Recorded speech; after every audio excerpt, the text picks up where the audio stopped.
ఒక్కసారి మీ 5 సంవత్సరాల అధికారంలో వచ్చినప్పుడు పరిస్థితిని చూస్తే ఏమి హామీలు ఇచ్చావు, ఎంతవరకు వెన్నుపోట్లు పొడిచావు?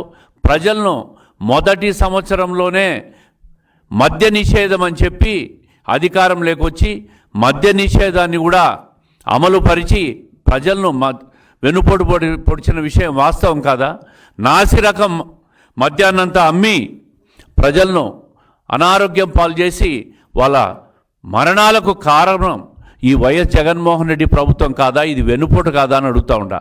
ఈ విధంగా హామీలిచ్చి వెన్నుపోటు పొడిచిన 5 సంవత్సరాలు నడిపిన ప్రభుత్వం ఇది.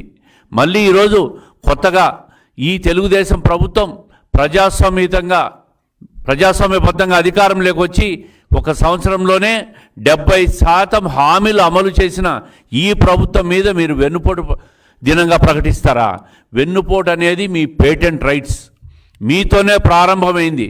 ప్రతి అంశంలో నీ వ్యక్తిగత జీవితంలో వెన్నుపోట్లే, ప్రజలకు 5 సంవత్సరాలు అన్ని రకాలుగా కూడా వెన్నుపోటు పొడిచిన ప్రభుత్వం ఏదైనా ఉందంటే అది వైఎస్ఆర్ కాంగ్రెస్ ప్రభుత్వం అని చెప్పి, అది జగన్మోహన్ రెడ్డి గారు తీసుకున్న పేటెంట్ రైట్ అని చెప్పి ప్రజలకు మీ ద్వారా తెలియజేస్తూ ఉండా.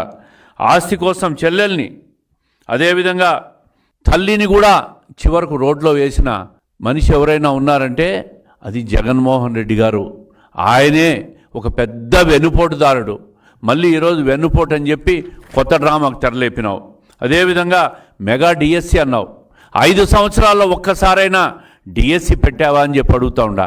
ఈరోజు కూటమి ప్రభుత్వం వచ్చిన తర్వాత 16,000 పైచిలకు డిఎస్సి పోస్టులకు నోటిఫికేషన్ ఇచ్చి జూన్ నెలాఖరు లోపల భర్తీ చేస్తామన్న ఈ ప్రభుత్వ చిత్తశుద్ధి ఇది వెన్నుపోట?